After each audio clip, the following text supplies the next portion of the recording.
నందు మాకు అత్యంత ప్రియులైన దేవుని ప్రజలందరికీ ఈ ప్రత్యేక శుభదినాన క్రిస్మస్ శుభాకాంక్షలు తెలియజేస్తున్నాను. What a joy it is to be in the presence of God this early morning, remembering the birth of Jesus. యేసుక్రీస్తు ప్రభువారు ఈ లోకానికి ఎందుకు వచ్చారనే విషయాన్ని ధ్యానం చేయడానికి, మన హృదయాలన్నీ కూడా మరొకసారి ఆయన వైపు త్రిప్పడానికి క్రిస్మస్ సంతస దినం మనకు ఒక అద్భుతమైన అవకాశాన్ని ఇస్తుంది. డేవిడ్ క్యామరూన్ అనబడే ఒక దేవుని సేవకుడు ఇలా అంటాడు, Christmas is the time to pause and to reflect on important things in our lives. మన జీవితాల్లో అత్యంత ప్రాముఖ్యమైన విషయాలను ఆలోచన చేయడానికి క్రిస్మస్ మనకు ఒక చక్కని అవకాశాన్ని ఇస్తుందని. యేసుక్రీస్తు ప్రభువారి లోకానికి వచ్చిన శుభ సందర్భాన్ని మనందరం జ్ఞాపకం చేసుకుని ఆయన స్తుతిస్తున్నాం, ఆయన ఆరాధిస్తున్నాం. కేవలం మనం మాత్రమే కాదు, ప్రపంచంలో అనేక కోట్ల మంది ఈ ప్రస్తుత సమయాన్ని దేవుని స్తుతించడానికి, ఆయన్ని గణపరచడానికి ఉపయోగించుకుంటున్నారు. యేసు ప్రభువారు ఈ లోకానికి వచ్చారు అనే మాట వాస్తవమైనది. ఆయన ఈ లోకంలో జన్మించారు, పరిశుద్ధ గ్రంథం సెలవిచ్చింది, చరిత్ర ధృవీకరించింది. యేసుక్రీస్తు ప్రభు ఉనికిని ఏ ఒక్కరూ ప్రశ్నించలేరు. ఒక దేవుని సేవకుడు ఏమంటారంటే, ప్రపంచంలో చాలామంది చరిత్ర పురుషులు ఉన్నారు, వారందరికన్నా క్రీస్తు ప్రభు యొక్క చరిత్ర చాలా ఉత్తమమైనదని ఆ దేవుని సేవకుడు చక్కని మాట తెలియచేశాడు.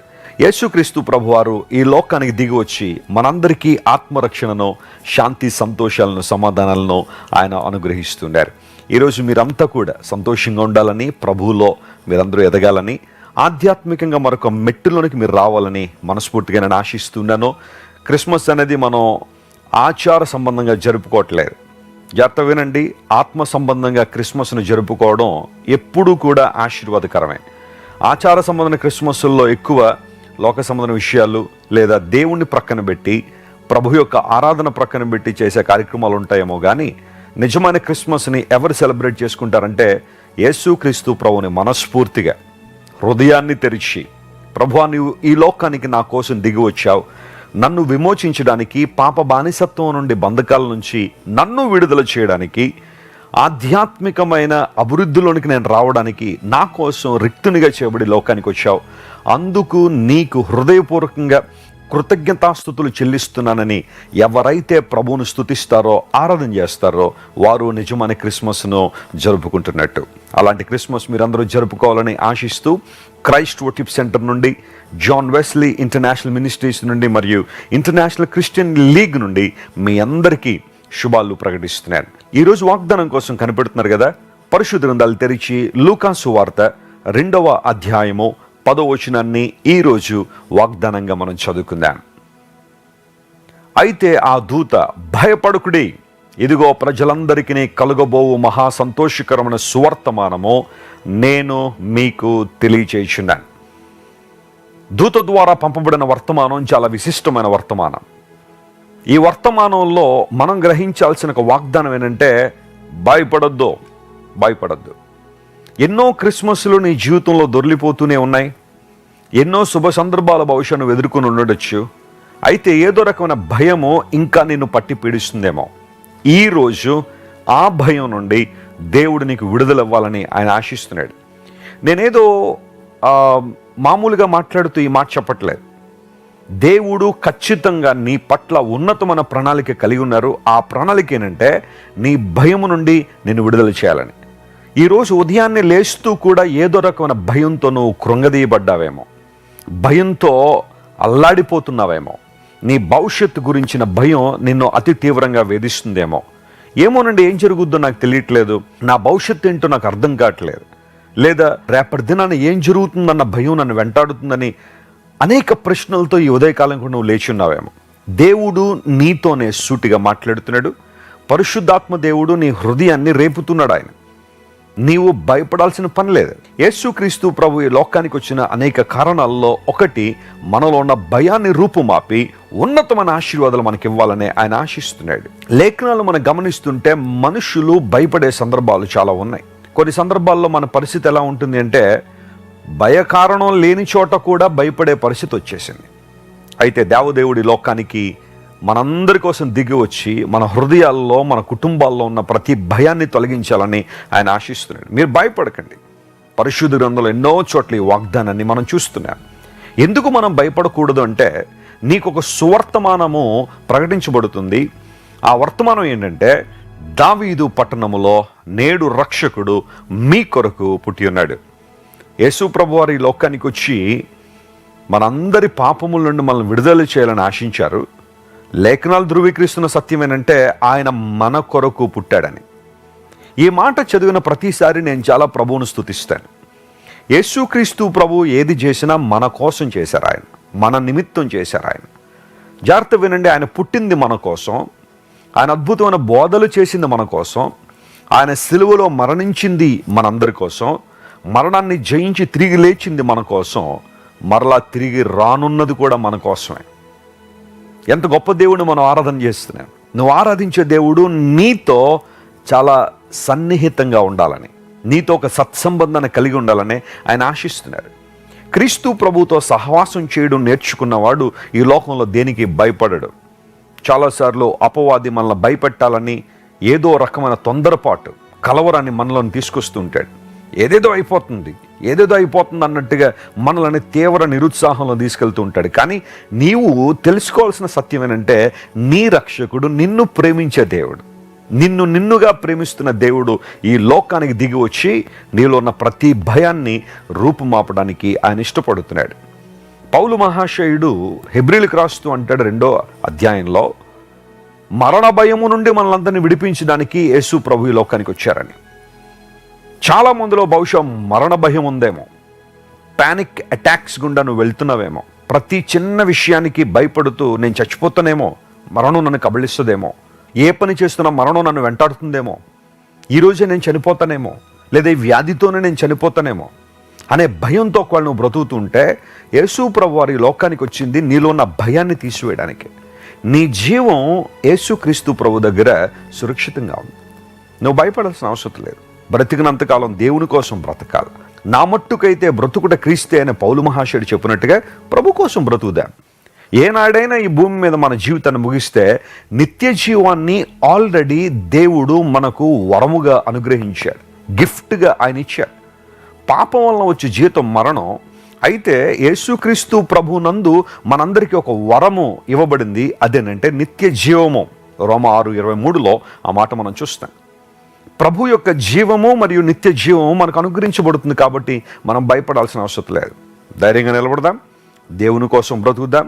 గాఢాంధకారపు లోయ అనుభవం నుంచి ఒకవేళ నువ్వు వెళ్తున్నా నువ్వు భయపడడానికి వీల్లేదు. ఎందుకంటే దేవుడు నీకు తోడై ఉన్నాడు. దావీదు భక్తుడు అదే కదా చెప్పాడు, గాఢాంధకారపు లోయలో నేను సంచరించిన ఏ అపాయమునకు భయపడనో, ఎందుకంటే నీవు నాకు తోడై ఉన్నావు.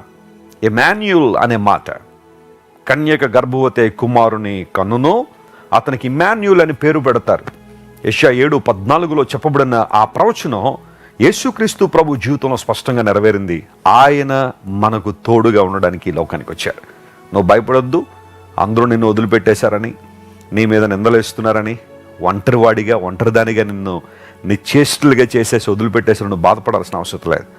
This is the day to rejoice and to be glad in the presence of God. దేవుని సన్నిధిలో నువ్వు ఆనందించాలి, సంతోషించాలి. ప్రభువు నీ తోడున్నాడు.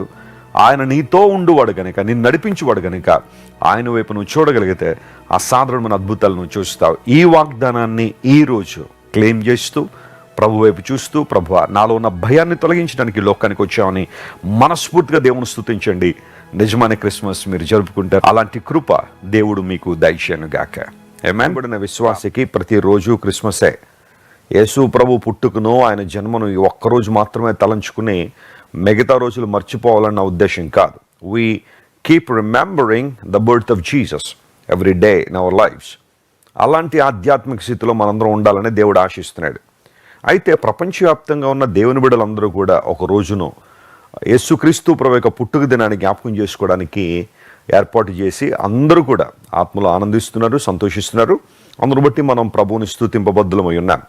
క్రిస్మస్ను ఒక పరమార్థంతో ఆచరించడం ఎప్పుడూ పొరపాటు కాదు. ఆచరించే విధానంలో ఏమైనా పొరపాట్లుంటే అది అభినందనీయం కాదు. కానీ ఆచరించే విధానంలో ఆత్మీయతను కనుక కలిగి ఉంటే అంతకన్నా సంతోషం మరొకట్లేదు. రాజమండ్రి క్రైస్ట్ వర్షిప్ సెంటర్ నుంచి, John Wesley Foundation and Ministries నుండి మీ అందరికీ హృదయపూర్వకంగా క్రిస్మస్ శుభాలు ప్రకటిస్తున్నాను.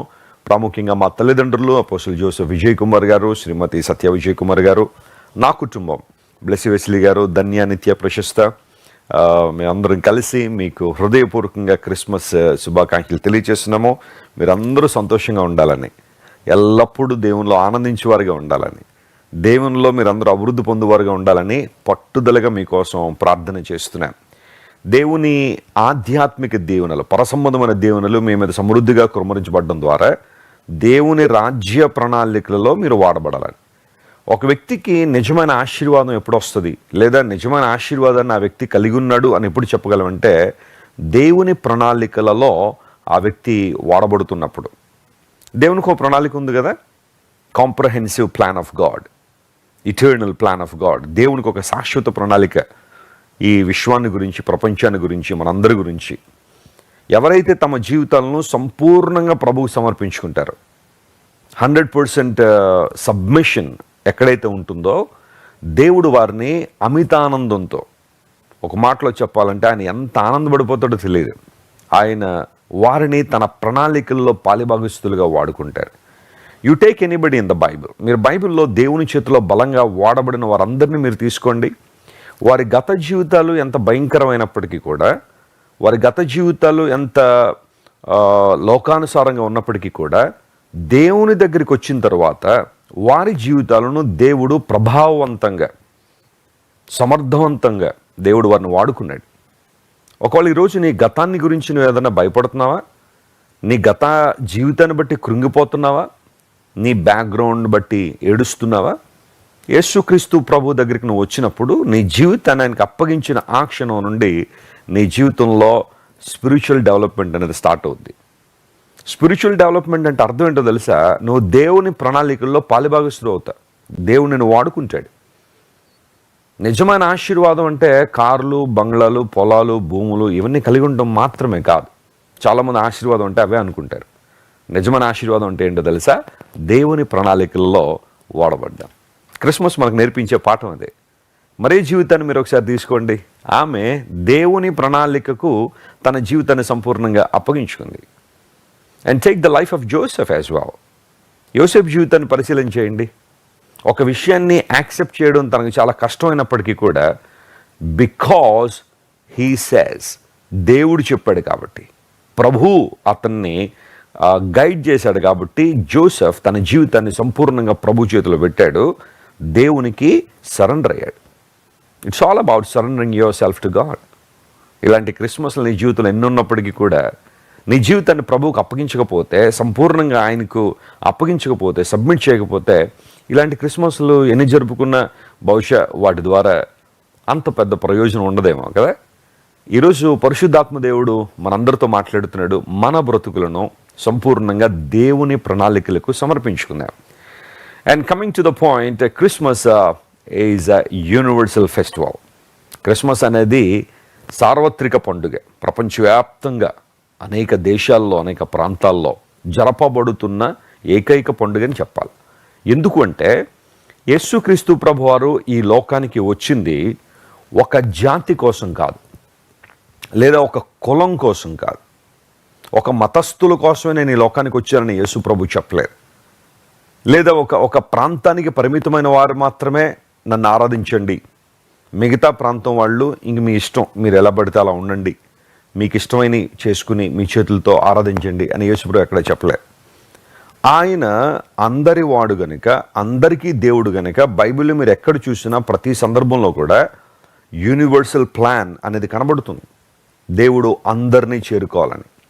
గ్రీకు భాషలో ఆల్ అనే మాటకు పాస్ అనే పదం ఉపయోగించారు. దాని అర్థం ఏంటంటే, all people in the world, irrespective of caste, colour, creed and country, what ever, దేవుడు అందరికీ దేవుడై ఉన్నాడు. లేఖనాలు సెలవిస్తున్నాయి, యేసుక్రీస్తు అందరికీ ప్రభువు అని. ఆయన కొందరికి కాదు, అందరికీ ప్రభువుగా ఉండాలని. అంటే దేవునికి ఉద్దేశం ఆ మాటలో బయలుపరచబడుతుంది ఏంటంటే, నువ్వు ఎవరైనా సరే క్రీస్తును ప్రభువుగా అంగీకరించవచ్చు. You can accept Jesus as your lord. అలా అంగీకరించినప్పుడు నీ జీవితంలో దేవుని యొక్క రాజ్యము స్థాపించబడి ఆయన పరిపాలనలోకి నువ్వు వస్తున్నావు. God rules you and God guides you and God leads you. ఎప్పుడైనా సరే మనం చూడండి, ఒక మంచి ప్రొఫెసర్ దగ్గర ఉండాలనుకుంటాం, ఎందుకంటే ఎక్కువ నాలెడ్జ్ సంపాదించాలనుకుని. ఒక బెస్ట్ డాక్టర్ చేతిలో పడాలనుకుంటాను, ఎందుకంటే ఆయన ప్రొఫెషనల్ డాక్టర్ కాబట్టి నా దేహంలో ఉన్న ఒక రోగాన్ని తీసేయచ్చు. ఒక బెస్ట్ లాయర్, ఎవరి స్థాయికి తగ్గట్టుగా ఏదైనా సమస్య వచ్చిందంటే, కోర్టు సమస్య వచ్చిందంటే ద బెస్ట్ లాయర్. మన ఇండియాలో కొంతమంది బెస్ట్ లాయర్స్ ఉంటారు. వాళ్ళకి ఒక్క రోజుకి 2 నుండి 3 కోట్ల రూపాయలు ఇవ్వాలంట వాళ్ళకి. ఎందుకంటే వాళ్ళు వాదించే విధానం వాళ్ళది, ఏదో విధంగా వాదించేసి బయటకు తీసుకొచ్చేయడానికి ప్రయత్నం చేస్తారు. Best lawyer, we prefer best lawyer, we prefer best doctor, we prefer best life coach. ఈ రోజున పెద్ద పెద్ద కంపెనీలు ఆ సీఈఓలకి ట్రైనింగ్ ఇవ్వడానికి లేదా వాళ్ళకి కొన్ని విషయాలు చెప్పడానికి ద బెస్ట్ లైఫ్ కోచెస్ని తీసుకొస్తారు. వాళ్ళు వచ్చి వాళ్ళు ఇన్స్పైర్ చేస్తారు, బిజినెస్ టెక్నిక్స్ తెలియజేస్తారు. So we always seek the best in everything కదా. మనం అన్ని విషయాల్లో కూడా ది బెస్ట్ వెతుక్కుంటూ ఉంటాం. Listen to me my friend, Jesus is your saviour and Jesus is your lord. ఆయన అందరి ప్రభువుగా ఆయన ఉండాలని ఆశపడుతున్నాడు. ఆయన చేతులకు మన జీవితాన్ని అప్పగిస్తే ఆయన కన్నా బెస్ట్ ఇంకెవరైనా ఉంటారా? దేవుని కన్నా. గాడ్ ఈజ్ అల్టిమేట్ కదా, ఆయన మించిన వారు ఎవరు లేరు కదా. అసమానుడు దేవుడు, గాడ్ ఈజ్ మ్యాచ్లెస్. ప్రపంచంలో ఎవరిని దేవునితో సమానులుగా మనం చేయలేం. ప్రపంచంలో ఏ వ్యక్తిని కానీ, ఏ వస్తువును కానీ, ఏ వ్యవస్థను కానీ దేవునికి సమానులుగా మనం చేయలేం. ఆయన అసమానుడు, గాడ్ ఈజ్ మ్యాచ్లెస్.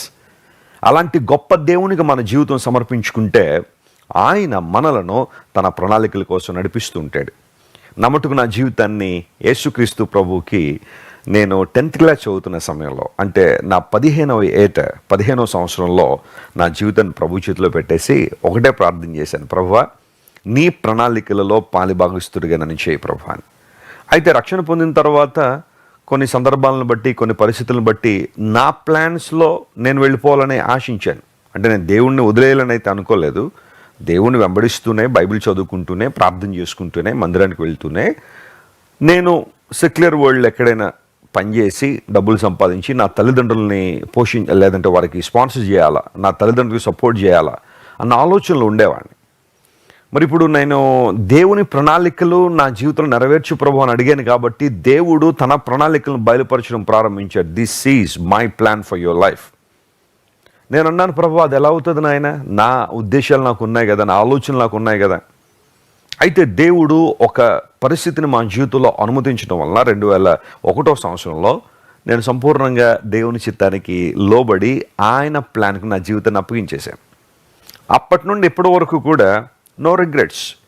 నాకున్న అమితమైన ఆనందం ఏంటి అంటే, సంతోషం ఏంటి అంటే, దేవుని ప్రణాళికల్లో నేను వాడబడుతున్నాను. అనేక మందికి దేవుని వాక్యాన్ని ప్రకటించడానికి, సువార్తను వెదజిల్లింప చేయడానికి ప్రభు ఒక సాధనంగా వాడుకుంటున్నారు. మన పరిచర్య ద్వారా చాలామంది క్రీస్తుని ఎరుగని వారు లేదా క్రీస్తుని ద్వేషించేవారు ఎక్కువ మంది దేవుని వాక్యాన్ని విని, సువార్తను విని ప్రభు దగ్గరికి వచ్చిన వారు చాలామంది ఉన్నారు. నేను ఆయా ఎయిర్పోర్ట్స్లో కావచ్చు, కరోనా ముందు రైల్వే స్టేషన్లో ఎప్పుడైనా ట్రైన్ ఎక్కుతున్నప్పుడు కానీ చాలామంది క్రైస్తవులు అనబడిన వారు కాదు, క్రైస్తవేతరులు చాలామంది నన్ను కలుసుకుని, వెస్లీ గారు మీ కార్యక్రమాలు మేము టీవీలో చూస్తూ ఉంటామండి, లేకపోతే యూట్యూబ్లో చూస్తూ ఉంటామండి, చాలా ఆశీర్వాదంగా మాకున్నాయి.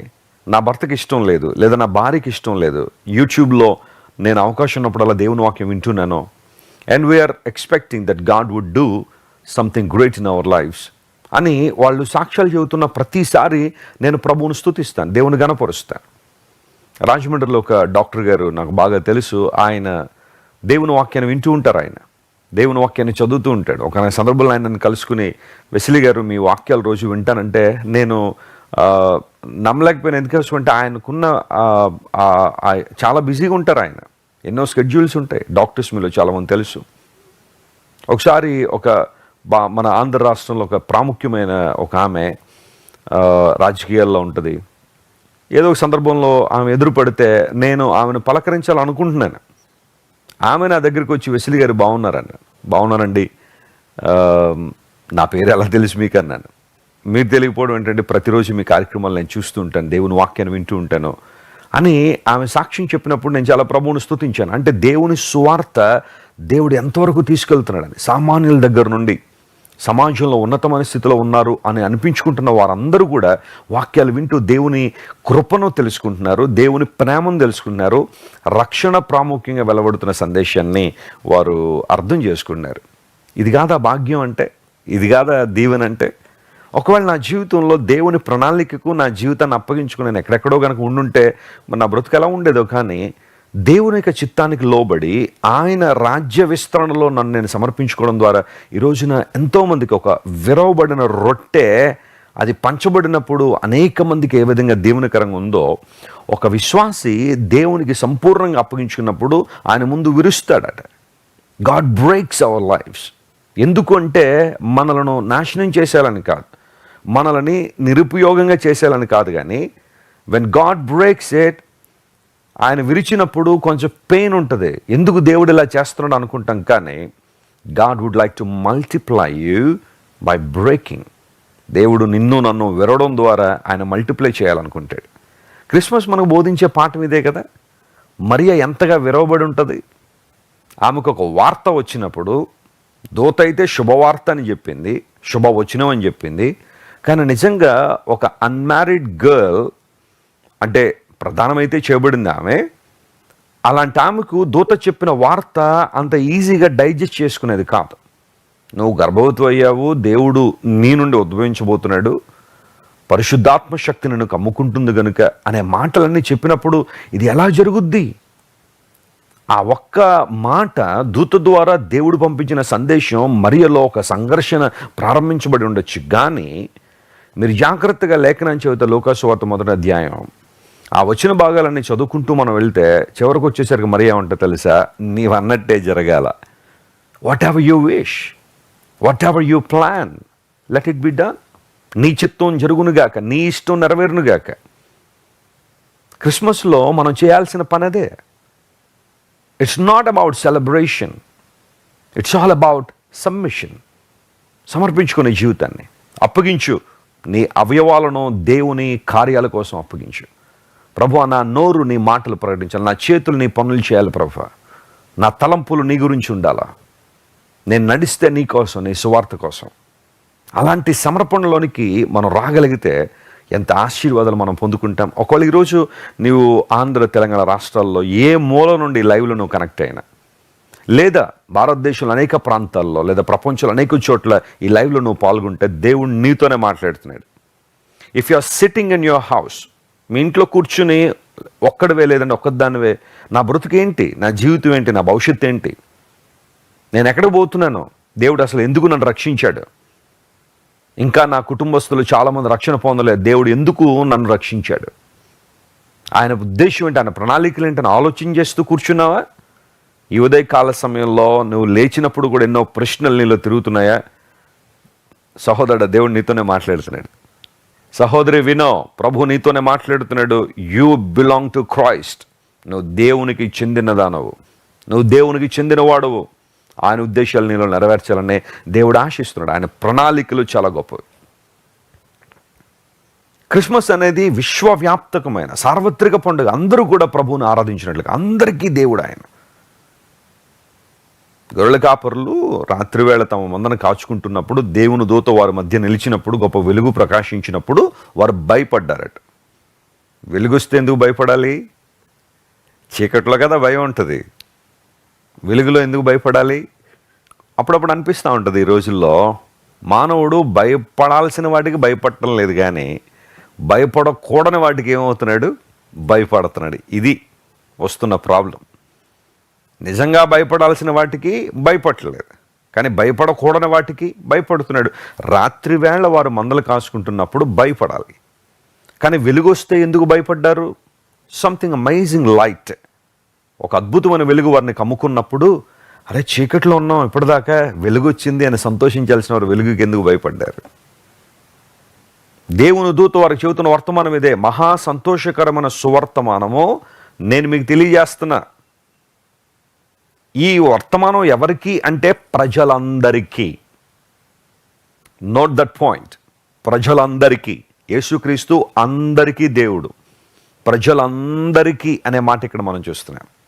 సువర్తమానం, good tidings of great joy, good announcement of great joy. యేసుక్రీస్తు ప్రభు ఆగమనం అనేది ప్రపంచానికి ఒక ఆనందాన్ని ఇచ్చింది, మహా సంతోషాన్ని ఇచ్చింది. ఎంత గొప్ప దేవుని మనం ఆరాధన చేస్తున్నాం. యేసు ప్రభు వారు ఆ తర్వాత కాలంలో ఆయన పరిచర్య ప్రారంభించిన తర్వాత అనేక ప్రాంతాలు సంచరిస్తూ, మీకు తెలుసా యేసు ప్రభు యొక్క ప్రైమరీ ఫోకస్ అంతా దేని మీద ఉండేది తెలుసా? ఆత్మల సంపాదన, ఆత్మల రక్షణ, పరలోక రాజ్యమును గురించిన సంగతులు బోధించడం. ఆ కారణాన్ని బట్టే పరలోక రాజ్యం సమీపించింది, మారుమనసు పొంది సువార్తను నమ్మండి అనే మాటతో ఆయన సువార్తను ప్రారంభించారు. Believe the gospel. It's all about believing the gospel of God. దేవుని సువార్తను నమ్మడం, ఆయన సువార్తను ప్రకటించడం. దేవుని సేవకులు లేదా సువార్థికులు, చర్చ్ లీడర్స్ చాలామంది ఈ కార్యక్రమాన్ని చూస్తూ ఉండొచ్చు.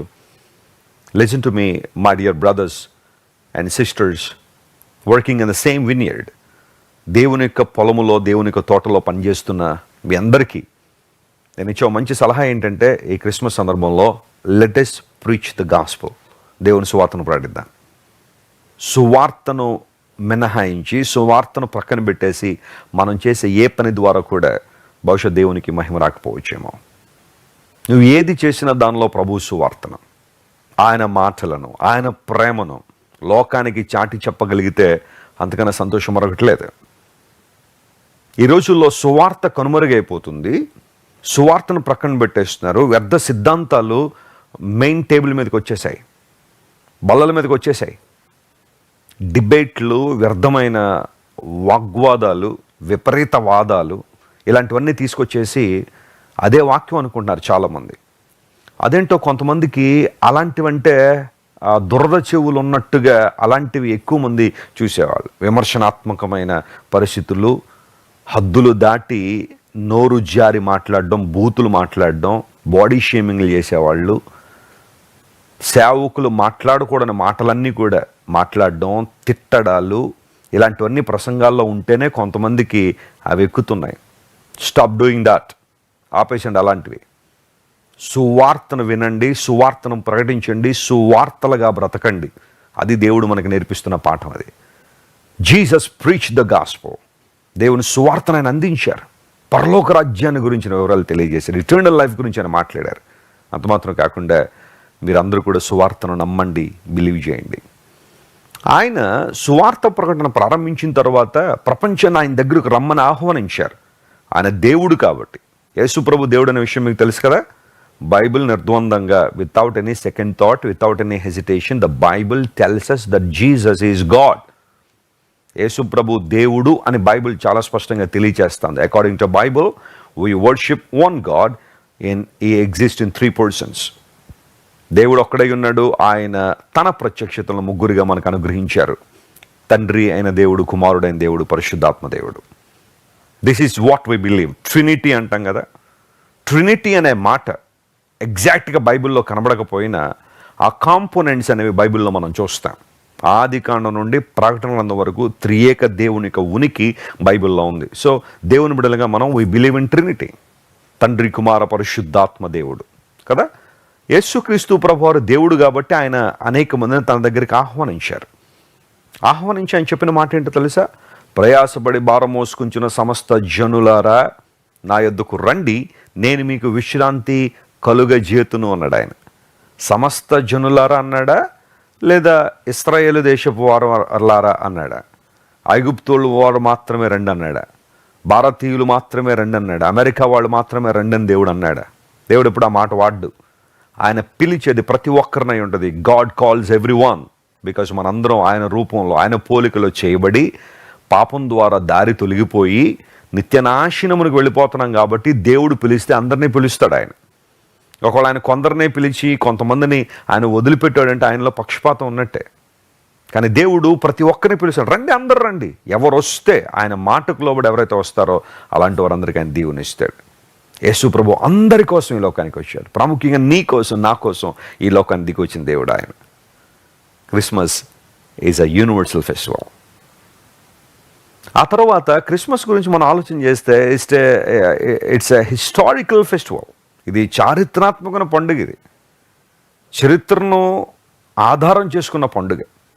కల్పిత కథ కాదు యేసు ప్రభు. ఏదో కొంతమందికి అలా పరిచయం చేద్దామని ఫ్యాబ్రికేట్ చేయబడిన ఫిగర్ కాదు యేసు ప్రభు. ఫిక్షీషియస్ క్యారెక్టర్ కాదు యేసు ప్రభు. ఆయన చరిత్రకు ఆధారమైన వాడు.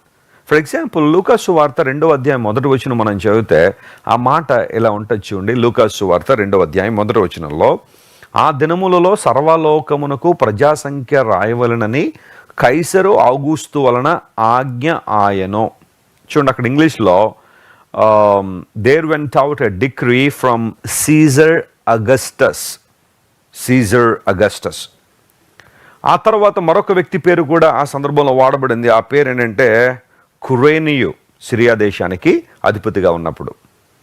అంటే బైబిల్ గ్రంథం ఈ ఇద్దరిని ఎందుకు మెన్షన్ చేశారు? లూకాసు సువార్త 2వ అధ్యాయం 1వ వచనంలో భక్తుడైన లూకా, సువార్తికుడైన లూకా, ఈ ఇద్దరు పేర్లు ఎందుకు మెన్షన్ చేశారంటే వాళ్ళిద్దరూ చరిత్రలో కనబడతారు మనకి. సీజర్ అగస్టస్ గురించి నేను మరలా ఎక్కువ ఎక్స్ప్లెయిన్ చేయాల్సిన అవసరం లేదు. మీరు సగటు చరిత్ర చదివే వాళ్ళు ఎవరైనా ఉంటే సీజర్ అగస్టస్ పేరు మనకు తెలుసు. అతడు 31 BC నుండి 14 AD వరకు ఈ భూమి మీద బ్రతికాడని, అతన్ని సీజర్ అగస్టస్ గాయస్ ఆక్టేవియస్ అని పిలుస్తారని, అతడు ఎలాంటి రీజియన్స్ని పరిపాలన చేశాడనేది చరిత్ర చాలా స్పష్టంగా తెలియజేస్తాను. అండ్ దెన్ ఆ ప్రక్కన ఉన్న సిరియా దేశానికి కురేనియస్ అనబడే వ్యక్తి కూడా అధిపతిగా ఉన్నాడు. వీళ్ళిద్దరి పేర్లు పర్టికులర్గా బైబిల్ ఎందుకు మెన్షన్ చేయబడ్డాయి? They are historical figures. నేను ఒక మాట చెప్పనా, నూతన నిబంధనలో వీరి పేర్లు ఇక్కడ కనబడుతుంటే యేసుక్రీస్తు ప్రభు పేరు నూతన నిబంధనలో కొన్ని వందల సార్లు మనం చూస్తాం. ఒక్కసారి మెన్షన్ చేయబడిన వాళ్ళే చరిత్రలో ఎంత స్పష్టంగా కనబడుతుంటే అన్ని వందల సార్లు మెన్షన్ చేయబడిన యేసుక్రీస్తు ప్రభు చరిత్రలో కనబడ్డా ఆయన చరిత్ర పురుషుడు కాదా? ఆలోచించండి ఒకసారి. బైబిల్ ఏదైనా ఒక విషయాన్ని చెప్పిందంటే చాలా అద్భుతమైన విషయాలు బైబిల్ ప్రబోధిస్తుంది. సీజర్ అగస్టస్ గురించి బైబిల్లో ఆయా సందర్భాలు లేదా ప్రాముఖ్యంగా ఇక్కడ రాయబడినప్పుడు ఆ వ్యక్తే చరిత్రలో కనబడుతుంటే అసలు ఈ సృష్టి నిర్మాణకుడు, సకల జగత్తును తన మాట ద్వారా కలుగు చేసిన దేవదేవుడి భూమి మీదకి వచ్చాడంటే ఆయన చరిత్రకు ఆధారం కాకుండా ఎందుకుంటాడు ఆయన? ఇంకొకటి, బ్రిటానిక్ ఎన్సైక్లోపీడియాలో చాలా అథెంటిక్ ఇన్ఫర్మేషన్ ఉంటుంది. దానిలో ఏ ఒక్కరి పేరు మెన్షన్ చేయబడినంతగా యేసుక్రీస్తు ప్రభు పేరు 22,000 సార్లు మెన్షన్ చేయబడి ఉంటుంది బ్రిటానిక్ ఎన్సైక్లోపీడియా. ఒక్కదాని మీద ఒక్కటి అలా పేర్చుకుంటూ వస్తే ఆ ఎన్సైక్లోపీడియాలు, ఆ పుస్తకాలు మాత్రం సైజు ఉంటాయి. వాటిల్లో ప్రపంచంలో ఇంక ఏ ఒక్కరి పేరు మెన్షన్ చేయబడినంతగా 22,000 టైమ్స్ యేసుప్రభు పేరు మనం చూస్తాం. ఆయన చరిత్ర పురుషుడు కాకపోతే, చరిత్రలో కనబడకపోతే అన్నిసార్లు ఆయన పేరు ఎందుకు రాస్తారు? మీకు అర్థమవుతుంది. ఎందుకంటే ఈ రోజుల్లో చాలామంది యేసు ప్రభు చరిత్రలో ఉన్నాడని రుజువు చేయండి అని సవాల్ విషయాలు చాలామంది ఉండొచ్చు. అది ఎప్పటి నుంచే కాదు, ఇది ఇప్పుడు వీళ్ళు సవాళ్ళు కాదు, ఇవి ఎప్పటి నుంచో ఉన్నాయి. అనేక పాశ్చాత్య దేశాల్లో దేవుడు లేడని వాదించే వాళ్ళు కూడా ఇలాంటి ప్రశ్నలు అడిగారు చాలా సందర్భాల్లో. కానీ ఆ తర్వాత వారి చరిత్రలో కనుమరుగైపోయారు. ఆ ప్రశ్నలు వ్యాలిడ్ క్వశ్చన్స్ అయితే కాదు, కొంతమందిని ప్రక్కదారి పట్టించడానికి వేసే ప్రశ్నలే. కానీ ఎందుకంటే యేసు ప్రభు చారిత్రకతను ప్రతి ఒక్కరు ఒప్పుకోవాల్సిందే. నువ్వు డేట్ ఆఫ్ బర్త్ వేస్తున్నావు అంటే, జన్మ దినాన్ని, నీ పుట్టుక తేదీ నువ్వు వేసుకుంటున్నావు అంటే అది ఎక్కడి నుండి వచ్చింది? ఆ పుట్టుక తేదీ వెనకాల ఉన్న వ్యక్తి ఎవరు అంటే యేసు ప్రభువే కదా. క్రీస్తు శకము, క్రీస్తు పూర్వం అనే ఆ రెండు మాటలను బట్టే కదా నీ పుట్టుక తేదీ డిరైవ్ అయింది. యేసుక్రీస్తు ప్రభు లేకపోయినుంటే నీ పుట్టుక తేదీ ఎక్కడొచ్చేది నీకు? ఈరోజు నీ ఆధార్ కార్డు మీద, నీ పాస్పోర్ట్ మీద, నీ పాన్ కార్డు మీద, నీ సర్టిఫికెట్స్ మీద ప్రతిరోజు నువ్వు ఉదయాన్నే లేస్తే ఆ వేసే డేట్, కంప్యూటర్ ఆన్ అవ్వాలంటే డేట్ ఉండాలా? ఎక్కడి నుండి వచ్చింది ఇది? యేసు ప్రభు చరిత్రకు ఆధారమైనవాడు. Not only that, so many historians who lived on this earth, they confirmed the existence of Jesus in their books. Flavius Josephus గాని, సుటోనియస్ గాని, టాసిటస్ అనబడే వ్యక్తి కానీ, ప్లినీ ద యంగ్ అనే వ్యక్తి కానీ, ఇలాంటి వాళ్ళు చాలామంది చరిత్రకారులు, ఫస్ట్ సెంచరీలో, సెకండ్ సెంచరీలో, థర్డ్ సెంచరీలో ఉన్నారు. వీళ్ళందరూ కూడా యేసు ప్రభు చారిత్రకతను వాళ్ళందరూ ధృవీకరించారు. ఎస్, ఆయన ఒక పురాణ పురుషుడు కాదు. ఆయన ఉన్నాడో లేదో చెప్పలేము అనే మాట ఆయనకు వాడడానికి లేదు. ఎందుకంటే ఆయన ఉన్నారు, వచ్చారు భూమి మీదకి, ఈ భూమి మీద సంచరించాడు. నీల్ ఆర్మ్స్ట్రాంగ్ చంద్రుడి మీదకి వెళ్ళొచ్చాడు, మనందరికీ తెలుసు కదా. అయితే ఆయన ఒకసారి ఇజ్రాయెల్ దేశాన్ని విజిట్ చేస్తాడు. ఇజ్రాయెల్ దేశం చంద్రుడి మీదకి వెళ్ళొచ్చిన తర్వాత ఇజ్రాయెల్ దేశం వెళ్ళాడు. యేసుక్రీస్తు ప్రభువారు ఎక్కడైతే భూమి మీద సంచరించారో ఆ ఇశ్రాయేలు దేశాన్ని ఆయన సంచరించాడు. యేసుక్రీస్తు ప్రభువారు ఆ మార్గములో నడిచిన ఆ బాట మీద, ఆ బాటలో ఒకరోజు నడుస్తున్నప్పుడు నీల్ ఆర్మ్స్ట్రాంగ్ ఒక పక్కకు వెళ్ళి బోర్ని ఏడుస్తుంటాడు. I consider him the greatest astronaut and a scientist. Astronaut అవ్వాలి అంటే అన్ని శాస్త్రాలు రావాలి ఆల్మోస్ట్ కదా. ఫిజిక్స్ రావాలి, కెమిస్ట్రీ రావాలి, మ్యాథమెటిక్స్ రావాలి, ఫిజికల్ డైనమిక్స్ అన్నీ కూడా జాగ్రత్తగా వారు గమనించాలా, బాడీ ఫిట్నెస్ ఉండాలా, మెంటల్ స్టెబిలిటీ ఉండాలా. నేను నాసా వెళ్ళినప్పుడు ఆ ఆస్ట్రోనాట్ ట్రైనింగ్ సెంటర్ విజిట్ చేశాను. నేను వాళ్ళని కుర్చీలో కూర్చోబెట్టి బంతి తిప్పినట్టు తిప్పుతారు దానిలో. అలా తిరిగితేనే వాళ్ళు రేపొద్దున రాకెట్లో కూర్చోగలరు అనమాట. మొదటి నెల అంతా కూడా తల తిరిగిపోయినట్టు వామిటింగ్స్ అయిపోతూ ఉంటే భయంకరంగా ఉంటుంది పరిస్థితి అంతా. కానీ రాను రాను అలవాటు చేసేసుకుంటారు. ఆ రొటేటింగ్ ఆర్ రివాల్వింగ్ చైర్ మీద కూర్చోబెడతారు తీసుకెళ్ళి. చాలా కష్టం. ఆస్ట్రోనాట్ ట్రైనింగ్ అంటే చాలా చాలా కష్టం. అది వాళ్ళు తినే ఫుడ్ దగ్గర నుండి అన్నీ కూడా జాగ్రత్తగా పరిశీలనగా చేయాలి. అలాంటి వ్యక్తి చంద్రుడి మీదకి వెళ్ళొచ్చిన తర్వాత యేసు ప్రభువారు ఈ భూమి మీద నడిచిన ఆ మార్గంలో వెళ్తూ వెళ్తూ ఒకచోట కూర్చుని ఏడుస్తుంటాడు. చాలామంది అడుగుతారు, నీల్ ఆర్మ్స్ట్రాంగ్ గారు ఎందుకు ఏడుస్తున్నారని. అప్పుడు ఆయన చెప్పిన మాట ఏంటో తెలుసా? నేను చంద్రుడి మీదకి వెళ్ళినప్పుడు కూడా ఇంత ఉద్వేగానికి లోనవ్వలేదు. నేను చంద్రుడి మీదకి వెళ్ళినప్పుడు కూడా ఇంత ఉద్వేగానికి నేను లోనవ్వలేదు. కానీ నా యేసు ప్రభు నడిచిన మార్గంలో నడుస్తుంటే జీవాధిపతి అనే దేవుడు, సర్వాధికారి అయిన దేవుడు, ఈ సువిశాల విశ్వాన్ని కేవలం తన మాట ద్వారా కలుగజేసిన శక్తిమంతుడు, బలవంతుడైన దేవుడు నా కోసం ఈ భూమి మీద దిగొచ్చి ఈ మార్గంలో నడిచాడు అంటే దట్స్ వెరీ ఎగ్జైటింగ్. అది చాలా ఆనందాన్ని ఇస్తుంది నాకు. ఉద్వేగానికి లోనవుతున్నాను. I'm walking in the same street in the same way that my creator God Jesus was walked. Yes, యేసు ప్రభు చరిత్రలో ఉన్నాడు అనే భూమి మీదకి వచ్చారనడానికి ఎన్నో ఆధారాలు ఉన్నాయి. అవన్నీ నేను వరుసగా చూపించాలని నా ఉద్దేశం కాదు. కానీ I want to strengthen your faith today. కొంతమంది అలాంటి మాటలు మాట్లాడుతుంటే బహుశా నీ విశ్వాసం బలహీనపడే అవకాశాలు ఉంటాయేమో. డోంట్ బిలీవ్ దోస్ లైస్. ఆ అబద్ధాలు మీరు నమ్మకండి.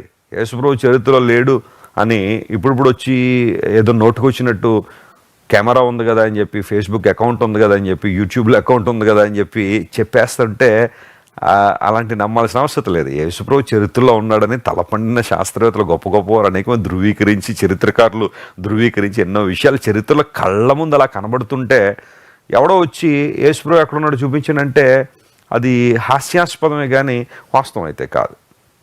మరొక మాట చెబుతాను, ప్రపంచంలో ఎవరి గురించి అయినా చరిత్ర రాస్తేనంటే వారి గురించి రాయబడిన పుస్తకాలు. You take any greatest figure ever lived on the face of this earth, ఒక అలెగ్జాండర్ని కానీ, జూలియస్ సీజర్ని కానీ, లేదా ఒక మహాత్మా గాంధీని కానీ, ఎవరినైనా మీరు తీసుకోండి, వాళ్ళకి సంబంధించిన చరిత్ర పుస్తకాలట ఒక దాని మీద ఒకటి పేరిస్తే 4 అడుగుల కన్నా ఎక్కువ రాదట. ఆ పుస్తకాలు 4 అడుగుల కన్నా ఎక్కువ రాదు. కానీ యేసుక్రీస్తు ప్రభువుకి సంబంధించిన చరిత్ర, ఆయన గురించి రాయబడిన పుస్తకాలు, ఆయన చరిత్ర గురించి రాయబడిన విషయాలు, ఆయన ఎగ్జిస్టెన్స్ గురించిన విషయాలు, యేసు ప్రభువుని గురించిన సమగ్ర వివరణ ఈ ప్రపంచంలో చరిత్ర పుస్తకాలు ఎన్నో తెలుసా? ఒకదాని మీద ఒకటి పెట్టుకుంటూ వెళ్తే 2.5 మైళ్ళు వస్తుందంట, 2.5 మైల్స్. మరే వ్యక్తి గురించి అయినా 4 అడుగులు మాత్రమే ఆ పుస్తకాలు ఉంటే, యేసుక్రీస్తు ప్రభువుని గురించిన డాక్యుమెంట్స్, హిస్టారికల్ డాక్యుమెంట్స్ ఒకదాని మీద ఒకటి పెంచుకుంటూ వెళ్తే 2.5 మైళ్ళు. ఎలా కాదనగలం? ఎలా వద్దనగలం క్రీస్తు ప్రభు యొక్క చరిత్రను? దేవుని బిడ్డలారా, Caesar Augustus, we can find him in the history. Quirinius can be found in the history. కొన్నిసార్లు మాత్రమే మెన్షన్ చేయబడిన ఈ వ్యక్తులే చరిత్రలో కనబడుతుంటే కొన్ని వందల సార్లు ప్రకటించబడిన యేసుక్రీస్తు ప్రభు చరిత్రకు ఆధారం కాదా? అలా అని చెప్పి కేవలం యేసు ప్రభు చరిత్రలోనే కనబడతాడు, చరిత్రకు మాత్రమే ఆయన పరిమితం నేను అంటల్లా. I would like to prove the historicity of Jesus, and if you accept that, we can take you into the next level. అక్కడి నుంచి మరొక మెట్టును ఎక్కాలి. ఎందుకు యేసు ప్రభు చరిత్రలోకి వచ్చారు? ఎందుకు ఆయన భూమి మీద నడవాల్సి వచ్చింది? ఎందుకు ఆయన భూమి మీద జీవించాల్సి వచ్చింది? ఆయన ఎందుకు మానవునికి లోకానికి రావాల్సి వచ్చింది? ఆ ప్రశ్నలే వేసుకుంటే యేసుక్రీస్తు ప్రభు యొక్క జీవితాన్ని గురించిన సమగ్ర వివరణ మనకు అర్థమైపోతుంటుంది. Why did Jesus come to this world? ఎందుకు వచ్చారు ఆయన? లేఖనాలను పరిశీలన చేస్తే అనేక విషయాలు స్పష్టంగా బైబిల్లో రాయబడ్డాయి. ప్రప్రథమైన విషయం, యేసు ప్రభు వారు ఈ లోకానికి వచ్చింది మనందరికీ రక్షణ ఇవ్వడానికి. అదే విషయం లూకాసు సువార్త 2వ అధ్యాయం 11వ వచనంలో మనకు కనబడుద్ది కదా. దావీదు పట్టణమందు నేడు రక్షకుడు మీ కొరకు పుట్టి ఉన్నాడు, ఈయన ప్రభు అయిన క్రీస్తు. దావీదు పట్టణములో రక్షకుడు మీకోసం పుట్టాడు. ఈ మాట ఎంత అద్భుతంగా ఉంటుందంటే, రక్షకుడు ఎవరి కోసం పుట్టాడట? ఆయన మీకోసం, నా కోసం, మనందరి కోసం. యేసు ప్రభు జీవిత గొప్పతనం ఏంటి అంటే, ఆయన ఏది చేసినా మన కోసం చేశాడు. ఆయన తన కోసం తను ఏమీ చేసుకోవాలి. ఆయన ఈ లోకానికి వచ్చింది మన కోసం.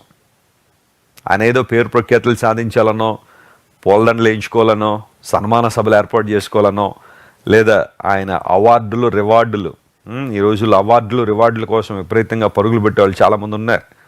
యేసు ప్రభు అవార్డుల కోసం రివార్డుల కోసం ఆయన పరిగెత్తలేదు, అప్రిషియేషన్ కోసం ఆయన పరిగెత్తలేదు. ఆయన లోకానికి వచ్చిన కారణం ఒకటి ఉంది, ఒక లక్ష్యం ఉంది, ఆయనకి ఒక గమ్యం ఉంది, నశించిపోతున్న మనిషిని రక్షించడానికి. మొన్న ఈ మధ్య మన భారతదేశంలో ఒక బొగ్గు గనులో చాలామంది చిక్కుపోయారు. ఆ విషయం పేపర్లో ప్రతిరోజు చూస్తూనే ఉన్నాం. చాలా రోజులు అనేక మంది కార్మికులు లోపల ఉండిపోయారు.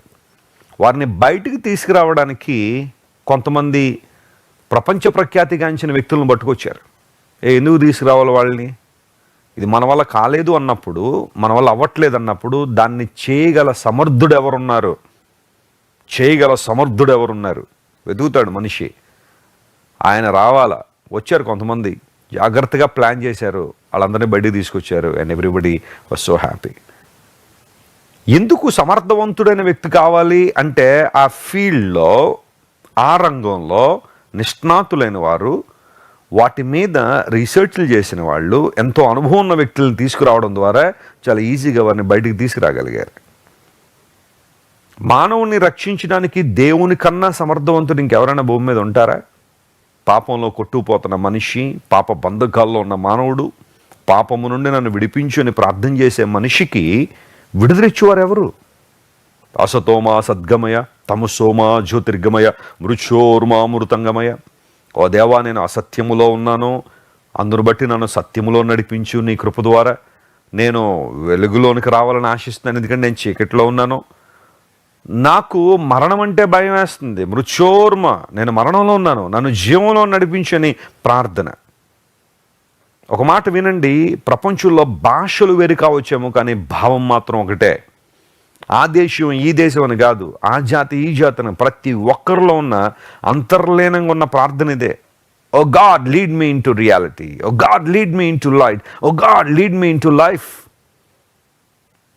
నన్ను సత్యములోనికి, వెలుగులోనికి, జీవములోనికి నడిపించు ప్రభువా అని తల వంచి నువ్వు ప్రార్థన చేస్తున్నావంటే, నీ ప్రార్థన అంగీకరించగల సామర్థ్యం కలిగిన దేవుడు ఆయన సత్యమై ఉండాలి. ఆయనలో అబద్ధం ఉంటే నిన్ను సత్యంలోకి ఎలా నడిపిస్తాడు? ఆయన అబద్ధికుడైతే నిన్ను సత్యంలోనికి ఎలా నడిపించగలడు?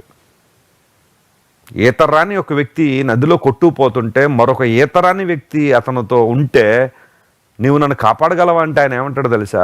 నేను కూడా నీ స్థితిలో ఉన్నాను, నశించిపోతున్న స్థితిలోనే. I can save you. ఒక అబద్ధికుడు మరొక అబద్ధికుడిని సత్యవంతుడిగా చేయలేడు. ఒక చీకటి సంబంధి మరొక వ్యక్తిని వెలుగు సంబంధంగా మార్చలేడు. జీవం లేని ఒక వ్యక్తి మరణంలో ఉన్న వ్యక్తిని జీవంలో నడిపించలేడు. It's impossible. అది జరిగే పని కాదు. నీవు సత్యములో నడిపించు ప్రభు అని ప్రార్థన చేస్తున్నావు అంటే, ఆ దేవుడు సత్యవంతుడై ఉండాలి. అలా ఉండాలి అంటే నేను సత్యము అని ఆయన ప్రకటించాలి. కేవలం ప్రకటన మాత్రమే కాదు, అలాంటి లైఫ్ స్టైల్ ఆయన కలిగి ఉండాలి. సత్యవంతుడిగా బ్రతకాలి ఆయన. పరలోకంలో దేవుడు సత్యవంతుడిగా ఉండడం పెద్ద గొప్ప ఏమిటండి అని అడిగేవాళ్ళు ఉంటారు చాలామంది. అందును బట్టే దేవుడు ఈ లోకానికి వచ్చి నీవు నేను సంచరించి ఈ భూమి మీదే దాదాపుగా 33 సంవత్సరాలు ఆయన జీవించి సత్యవంతుడిగా బ్రతికాడు. ఆయన నోట ఏ కపటం లేదని బైబిల్లో రాయబడింది. చాలామంది వెతికారట యేసు ప్రభు నోట నుండి ఏమన్నా కపటమైన మాటలు వస్తాయేమో, అబద్ధాలు ఏమన్నా వస్తాయేమో, మోసయుక్తమైన మాటలు ఏమన్నా వస్తాయేమో, ఒకవేళ రాంగ్ ప్రామిసెస్ ఏమన్నా వస్తున్నాయేమో, రాంగ్ కమిట్మెంట్స్ ఏమన్నా ఆయన మాట్లాడుతున్నాడేమో. ఎందుకంటే నేను అది ఇస్తాను ఇది ఇస్తాను అన్నప్పుడు ఆ సామర్థ్యం ఆయనకు ఉందా లేదని పరిశీలన చేస్తాం కదా. ఇప్పుడు నేను వెళ్ళి ఢిల్లీ పార్లమెంట్ దగ్గర నిలబడి భారతదేశంలో ఉన్న వాళ్ళందరికీ 150 కోట్ల మంది ప్రజలందరికీ ఒక్కొక్కరికి ₹1,00,000 ఇస్తాను అన్నాను అనుకోండి, ఇవ్వలేను కానీ ఇస్తాను అన్నాను అనుకోండి, ఇప్పుడు నాకు ఆ సామర్థ్యం ఉందా లేదని పరిశీలన చేస్తారు కదా. అదే ఒక మల్టీ బిలియనర్ 100,000 కోట్ల రూపాయలకు అధిపతి అయిన ఒక వ్యక్తి భారతదేశంలో ఉన్న వాళ్ళందరికీ ₹1,00,000 ₹1,000 ఇస్తారు అన్నాడు అనుకోండి, నమ్ముతారు. ఎందుకంటే అతనికి సామర్థ్యం ఉంది కాబట్టి. దేవుడి లోకానికి దిగి వచ్చాడంటే సత్యాన్ని ప్రకటించడం మాత్రమే కాదు, సత్య సంబంధిగా సత్యానికి ఆధారంగా ఆయన బ్రతకాలి. ఇప్పుడు ఆయన ఫాలో అయ్యే వాళ్ళందరూ, ఆయన వెంబడించే వాళ్ళందరూ సత్యాన్ని అనుసరించేవారుగా ఉంటారు. దేవుడు అదే కోరుతున్నాడు. చీకటిలో ఉన్నాను దేవా, నన్ను వెలుగులో నడిపించు. ఈ చీకటి నన్ను అణగద్రొక్కుతుంది, ఈ చీకటి నన్ను వేధిస్తుంది, బాధిస్తుంది. చీకటిలో భయం ఉంది, చీకటిలో అయోమయం ఉంది కదా. ఒక వ్యక్తి చీకట్లో నడుస్తున్నాడు అనుకోండి, ఆ వ్యక్తి యొక్క మానసిక స్థితి ఎలా ఉంటుందో ఒకసారి ఆలోచించేయండి. చీకట్లో నడుచుకుంటూ వెళ్ళాలన్న వ్యక్తి ఎలా నడుస్తాడు? ఏం జరుగుద్దో. నేను నడుస్తున్న ఆ బాటలో, ఆ మార్గంలో ఎదురుగా ఒక గొయ్యి ఉండొచ్చు, లేదా నన్ను హాని చేసే జంతువులు ఏమైనా ఉండొచ్చు, కీటకాలు ఉండొచ్చు, ముళ్ళులు ఉండొచ్చు, దారిలో రాళ్ళు ఉండొచ్చు, రప్పలు ఉండొచ్చు, ఏవైనా ఉండొచ్చు. How can I go? నా మార్గానికి వెలుగు గనక వస్తే నేను నా నన్ను ముందు కొనసాగించగలను. దేవుడి లోకానికి వెలుగుగా ఎందుకు వచ్చాడంటే నీ గమ్యానికి నువ్వు చేరుకోవడానికి దేవుడు నీకు సహాయపడుతున్నాడు. God is the light. He is the light to your life. కొంతమందిని కొన్ని ప్రాంతాలకు వెలుగు అంటారు, కానీ యేసు ప్రభుని లోకానికి వెలుగు అన్నారు. ఆయనే చెప్పాడు ఆ మాట, నేను లోకానికి వెలుగునై ఉన్నాను. I'm the light of this world, John 8:12. వెలుగైన దేవుడి లోకానికి వచ్చింది నిన్ను నన్ను వెలుగుల్లోనికి నడిపించాలని ఆశపడుతున్నాడు ఆయన. మృషోర్మ అమృతంగమయ్యో దేవా, నేను మరణంలో ఉన్నాను, నన్ను జీవంలో నడిపించు, నాకు జీవం కావాలి.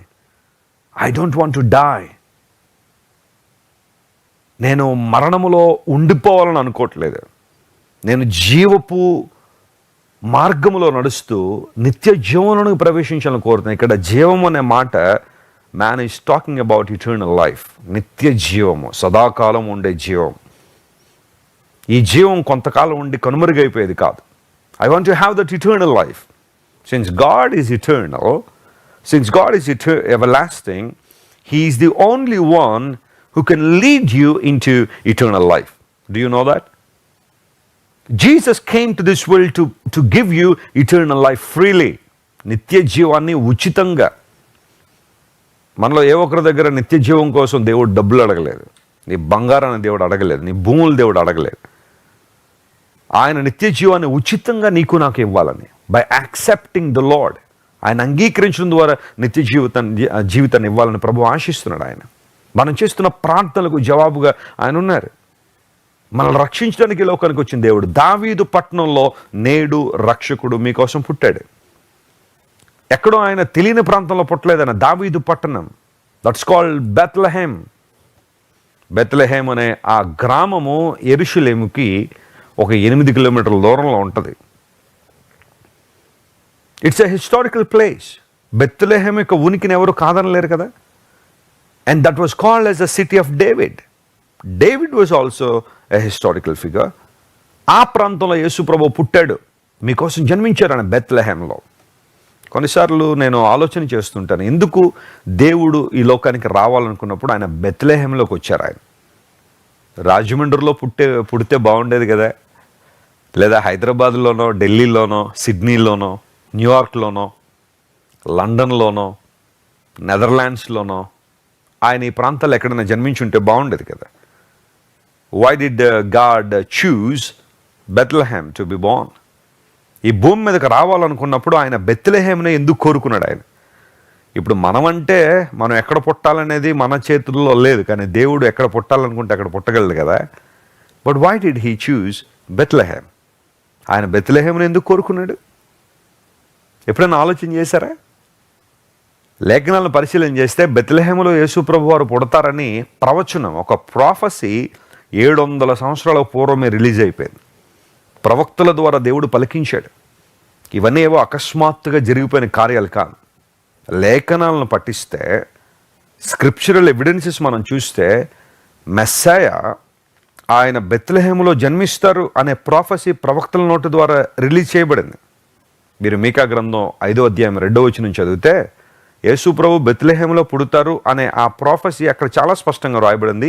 ఒకసారి ఆ మాట మనం చూద్దాం. Book of mica chapter 5 and verse 2 మనం చదివినప్పుడు ఆ మాటలు దీనిలో స్పష్టంగా మనం గమనించగలం. బెత్లెహేమ్ ఎఫ్రతా, యూదా వారి కుటుంబములలో నీవు స్వల్ప గ్రామమైనను నా కొరకు ఇశ్రాయేలీయులను ఏలబోవాడు నీలో నుండి వచ్చును. పురాతన కాలము మొదలుకొని శాశ్వత కాలం వరకు ఆయన ప్రత్యక్షమగుచుండెను. ఆ మాట ఒకసారి పరిశీలించేద్దాం. చూడండి. Whose activities forth have been from of old, from everlasting. యేసు ప్రభు దేవుడు అని ఎక్కడుందండి బైబిల్లో? ఆయన దైవత్వాన్ని గురించిన చిరునామా ఎక్కడుందని అడిగితే this is one of the verses that tells us Jesus is God, everlasting God. పురాతన కాలము నుండి శాశ్వత కాలం వరకు ఆయన ప్రత్యక్షమగుచుండెను అంటే ఆయన ఉన్నాడు అని అర్థం. That is this words is claiming Jesus eternity or eternal existence. యేసుక్రీస్తు ప్రభుకి ఇటర్నల్ ఎగ్జిస్టెన్స్ని ఈ వచనం క్లెయిమ్ చేస్తుంది. ఆయన పురాతన కాలం నుండి శాశ్వత కాలం వరకు ఉన్నాడు. ప్రకటన గ్రంథంలో అదే కదా ప్రభు చెప్పారు, నేను మొదటి వాడను కడపటి వాడను. I'm the beginning, I'm the first and last అనే మాట ఆయన వాడడంలో అది దేవుడు మాత్రమే ఆ మాట చెప్పగలరు, ఇంకెవరు చెప్పలేరు ఆ మాట. జాన్ వెస్లీ చెప్పలేడు కదా, నేను మొదటి వాడను కడపటి వాడను నేను చెప్పగలనా? నాకు కొన్ని బౌండరీస్ ఉన్నాయి, నాకు కొన్ని లిమిటేషన్స్ ఉన్నాయి. కానీ దేవుడు ఆయన సమస్తము అయ్యున్న దేవుడు, మొదటివాడు కడపటివాడు ఆయన, అందరివాడు ఆయన. బెత్లెహేములో యేసు ప్రభు ఎందుకు పుట్టారంటే ప్రవచనం నెరవేర్పది. మీకా అనే దైవజనుడు 700 సంవత్సరాల పూర్వమే ప్రవచించాడు. బెత్లెహేము ఎఫ్రతా, యూదా వారి కుటుంబములలో నీవు స్వల్ప గ్రామమైన. అక్కడ యూదా బెత్లెహేమును ఎందుకు వాడారు? బెత్లెహేమ్ ఇన్ జుడి అనే మాట. బెత్లెహేము ఇంకొకటి కూడా ఉంది, అది కూడా కుగ్రామమే.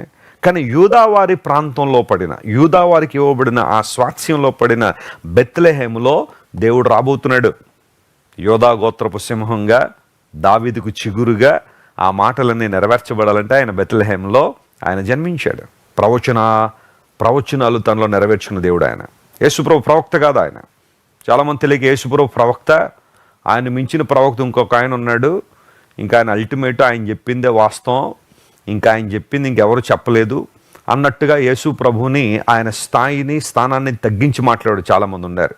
అలాంటి ప్రవక్తల జీవితాలకును యేసు ప్రభు జీవితానికి చాలా తేడా. పరిశుద్ధతలో కావచ్చు, ఇతరులను ప్రేమించడంలో కావచ్చు, ఇతరులను గౌరవించడంలో కావచ్చు, ఇతరులను సన్మానించడంలో కావచ్చు.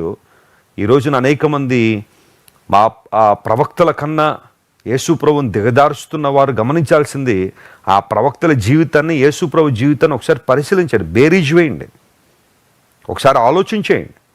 ఆ లైఫ్ స్టైల్లో ఉన్న తేడాను గమనించండి. అందరినీ ఒకటి చేయకండి దయచేసి. యేసుక్రీస్తు ప్రభు వారు దేవుడుగా, ఆయన రక్షకుడిగా, నా పాపం నుంచి మనల్ని విడుదల చేసేవాడుగా ఆయన లోకానికి వచ్చాడు. కానీ ఆయన కేవలం ఒక ప్రవక్త కాదు. ప్రవక్తలు దేవుడి గురించి చెప్పి వెళ్ళిపోయారు. యేసు ప్రభు ప్రవక్త కాదు, ఆయన దేవుడిగా ఈ లోకానికి వచ్చాడు. ఆయన నిన్ను రక్షించడానికి, మన ఆత్మలను నిత్య నాశనం నుండి విడుదల చేయడానికి. అపవాది రోజున కొందరి ఆ మనసులు ఎలా మూసేస్తున్నాడంటే, కొందరి కళ్ళకు ఏ విధంగా గుడ్డితనం తీసుకొస్తానంటే, యేసు ప్రభుతో అందరినీ సమానం చేసేసి ప్రవక్తల స్థానంలోకి దిగజారి చేసి రక్షణ కోల్పోతున్నారు. చాలామంది నిత్య జీవాన్ని కోల్పోతున్నారు. నీ కళ్ళు తెరవబడాలా, వాస్తవాన్ని గుర్తించాలి. బైబిల్ గ్రంథాన్ని జాగ్రత్తగా పఠిస్తే యేసు ప్రభు దైవత్వం, ఆయన పరిశుద్ధమైన జీవితం. Some people they don't talk about holiness, ఎందుకంటే వారి గ్రంథాల్లో హోలీనెస్ గురించి ఉండదు, పరిశుద్ధత గురించి ఉండదు. బైబిల్ గ్రంథం అసలు దీని పేరే పరిశుద్ధ గ్రంథం. ఎందుకు అంటే దీనిలో కనబడే దేవుడు పరిశుద్ధుడు. పరిశుద్ధమైన దేవుడు, పరిశుద్ధమైన ప్రభు యేసుక్రీస్తు ప్రభువారు. నేను ఆ పాపము నుండి విడుదల చేయగలిగిన సామర్థ్యం ఆయనకు ఉంది. ఉదయకాలసిన బహుశా నీ జీవితంలో పాపం చేత బంధించబడి ఉన్నావా? మంచి చేద్దాం అనుకుంటున్నావు, చేయలేకపోతున్నావు. చెడు చేయకూడదు అనుకుంటున్నావు, అదే చేస్తున్నావు. అదే పాపనీయం అన్నాడు బైబిల్లో. ఆ పాపము నుండి నేను విడుదల చేయగలిగిన వారు ఎవరంటే పరిశుద్ధుడైన దేవుడు నిన్ను పాపం నుండి విడుదల చేయగలడు. పవిత్రుడైన దేవుడు మాత్రమే నిన్ను పాపం నుండి విడుదల చేయగలడు. యేసు ప్రభు నిన్ను నన్ను రక్షించడానికి ఈ లోకానికి వచ్చారు. He came to this world as the saviour of this world.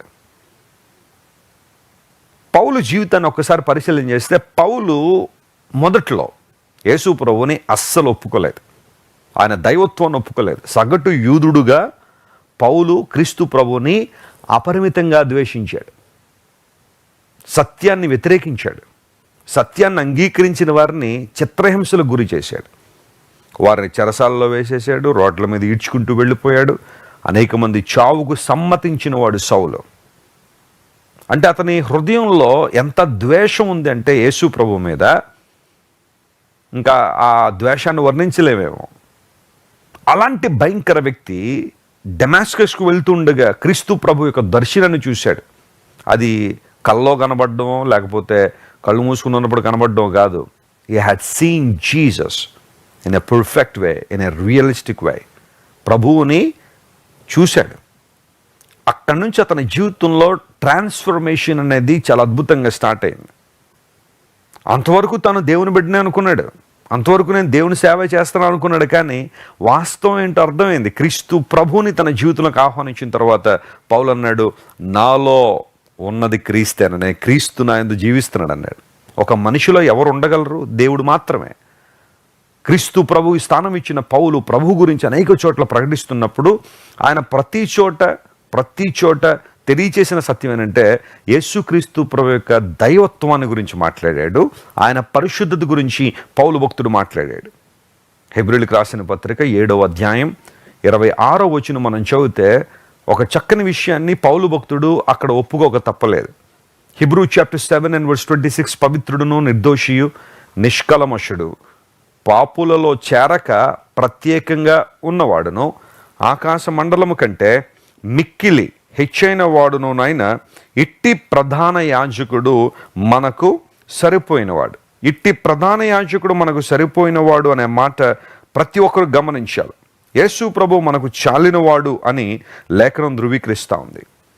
For such an high priest became us who is holy, harmless, undefiled and separate from sinners and made higher than the heavens. ఈ మాట రాయడానికి పౌల నువ్వెందుకు ముందుకు వచ్చావు?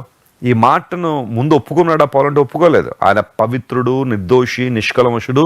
ఆయన పాపుల్లో మనం ఏం చేయలేం, చేర్చలేము. He is a unique God, a separated one. ఇలాంటి పవిత్రుడైన దేవుడు కాబట్టే, నిష్కల్మషుడు కాబట్టే నిన్ను నన్ను పాపము నుండి విడుదల చేయడానికి రక్షకుడికి లోకానికి వచ్చారు. యేసుప్రభు నేను రక్షిస్తారు. ఆయన నీ మతాన్ని మార్చడానికో, నీ కులాన్ని మార్చడానికో, లేదా మరొక ఉద్దేశంతో యేసుప్రభు రాలేదు. నశించిపోతున్న మనిషిని రక్షించి నిత్య జీవానికి తీసుకెళ్లాలని, నిత్య జీవాన్ని వారికి ఇవ్వాలనే యేసుప్రభు ఈ లోకానికి వచ్చారు. జక్కయ్యను యేసుప్రభు దర్శించిన ఆ సమయంలో ఎరికో పట్టణంలో సుంకపు గుత్తదారుడైన జక్కయ్య ధనవంతుడు, ఆయనకు అన్నీ ఉన్నాయి కానీ ప్రజల్లో మంచి రెప్యుటేషన్ అయితే లేదు. అలాంటి జక్కయ్య యేసుప్రభుని చూడాలనుకున్నాడు. అందరూ కూడా అతన్ని వెనకగా నెట్టేసి అందరి ముందు అతను ఉంచకుండా వెనకగా నెట్టేయడాన్ని బట్టి అతను స్టేచర్లో కొంచెం పొట్టివాడు కాబట్టి ప్రభువుని చూడాలనే ఆశ అతనిలో ఉంది. గబగబ వెళ్ళి మేడి చెట్టు ఎక్కి కూర్చున్నాడు. ఎరికో ప్రాంతాన్ని మనం వెళ్తే ఈరోజు అక్కడ మేడి చెట్టు కనబడింది. సికమోర్ ట్రీ అంటారు దాన్ని. ఆ మేడి చెట్టు మీదకి ఎక్కి కూర్చున్నాడు. యేసుప్రభు వెళ్తూ ఆ చెట్టు దగ్గరికి వచ్చి, జక్కయ్య త్వరగా దిగు, నేడు నేను నీ ఇంట ఉండవలసి ఉన్నది అని ప్రభువు చెప్పారు. దేవుని ఆశ ఎంత గొప్పదో చూడండి. జక్కయ్యేమో దేవుని చూడాలనుకున్నాడు. ప్రభు అని యేసుక్రీస్తు అక్కడికి వచ్చి, నేను నీ ఇంట ఉండాలని ఆశపడుతున్నాను, దిగరమ్మన్నప్పుడు త్వరగా దిగాడట. ఇంటికి వచ్చాడు. యేసుప్రభు ఇంట్లో చేర్చుకున్నాడు. ఒక గొప్ప వెలుగు వచ్చింది, అతనిలో మార్పు వచ్చినాయి, కొన్ని రెజల్యూషన్స్ పాస్ చేశాడు. అంటే ప్రభు నేను ఎలా ఉంటాను అలా ఉంటాను. ఇవన్నీ అయిన తర్వాత ప్రభు చెప్పిన మాట ఏంటో తెలుసా? అక్కడున్న వాళ్ళందరినీ ఉదరిస్తూ మాట్లాడుతూ, నశించిన దానిని వెదకి రక్షించడానికి మనుష్య కుమారుడు వచ్చాడని. నశించిపోతుంది ఎవరు అంటే మానవుడు, వెదకి రక్షించడానికి వచ్చింది ఎవరంటే దేవుడు, మనుష్య కుమారుడు, సన్ ఆఫ్ మ్యాన్. యేసు ప్రభు వారికి కొన్ని టైటిల్స్ ఉన్నాయి, son of man and son of God, దైవ కుమారుడు మరియు మనుష్య కుమారుడు అనే మాట. అక్కడున్న యూదులైన వారందరికీ కూడా దైవ కుమారుడు అనే మాట కొంచెం వాళ్ళకి ఇబ్బందిగా అనిపించిన, మనుష్య కుమారుడు అనే ఆ మాట వాళ్ళకి చాలా కష్టంగా అనిపించేది. ఎందుకంటే that's the direct ప్రొఫెసీ from Daniel chapter 7. దానియేలు గ్రంథం 7వ అధ్యాయాన్ని బాగా అభిమానించే యూదులు యేసు ప్రభు మనుష్య కుమారుణ్ణి అని పిలిచిన ప్రతిసారి వారికి చాలా ఇబ్బంది అయ్యేది. ఎందుకంటే యేసు ప్రభు వారు తన దేవుడిని క్లెయిమ్ చేస్తున్నాడు అక్కడ. అందును బట్టి యేసు ప్రభు వారు చెప్పిన మాట, నేను ఎందుకు ఈ లోకానికి వచ్చానంటే నశించిన దాన్ని వెదకి రక్షించడానికి. ఈరోజు నన్ను రక్షించడానికి లోకానికి వచ్చిన దేవుడు. నువ్వు ఏ పాపంలో బందీగా ఉన్నావు, ఏ పాపంలో బానిసగా ఉన్నావు, ఎటువంటి పాపంలో నువ్వు జీవిస్తున్నప్పటికీ ప్రభు నీకు విడుదల ఇవ్వాలని, నిన్ను రక్షించాలని, ఆ పాప బానిసత్వం నుంచి నీకు విడుదలిచ్చి ఉన్నతమైన దీవెనలు నీకు ఇవ్వాలని యేసు ప్రభు ఆశిస్తున్నాడు. రాగలవా ఆయన దగ్గరికి? నువ్వు రక్షణ పొందకపోతే, మారు మనసు పొందకపోతే, రక్షణ అనుభవంలోకి నువ్వు రాకపోతే నువ్వు దేవుని యొక్క రాజ్యంలో ఉండలేవు, ఆయన మహిమను నువ్వు అనుభవించలేవు. ఇంకో మాటలో చెప్పాలంటే ఆధ్యాత్మిక దీవెనలు నువ్వు ఆనందించలేవు. లోక సంబంధమైన విషయాల్లో నువ్వు తనములకనై ఉంటూ రక్షణ ధృవీకరిస్తూ ఉంటే ఏనాడు కూడా దేవుని యొక్క ఆధ్యాత్మిక విలువలు నువ్వు నేర్చుకోలేవు, ఆయన దగ్గర నువ్వు రాలేవు. రక్షణ అనేది ప్రభు యొక్క రాజ్యములోనికి నువ్వు ఎంటర్ అవ్వడానికి ఒక ఎంట్రన్స్ టికెట్ లాంటిది. పొందావా? రక్షణ పొందావా? చాలామంది అడుగుతుంటాను నేను ఈ ప్రశ్న, రక్షించబడ్డారని. మా తండ్రి గారు కూడా ఎవరైనా యవనస్తుడు కనబడినా లేదా ఎవరు కనబడినా మీరు రక్షించబడ్డారా అని అడుగుతారు. అలా కాన్వర్జేషన్ అన్న స్టార్ట్ చేసి దేవుని సువార్త ప్రకటిద్దామని. రక్షణ పొందడం ఏంటి సార్, రక్షణ అంటే ఏంటండి అని అడుగుతారు చాలామంది. అక్కడ నుంచి సువార్త ప్రారంభిస్తారు. ఒకవేళ రక్షణ పొందిన అనుభవం ఉన్న వాళ్ళు అయితే ఎస్ అండి, నేను ఫలానా సంవత్సరంలో యేసు ప్రభువుని అంగీకరించాను, రక్షించబడ్డానని వాళ్ళు సాక్ష్యం చెబుతూ ఉంటారు. సరే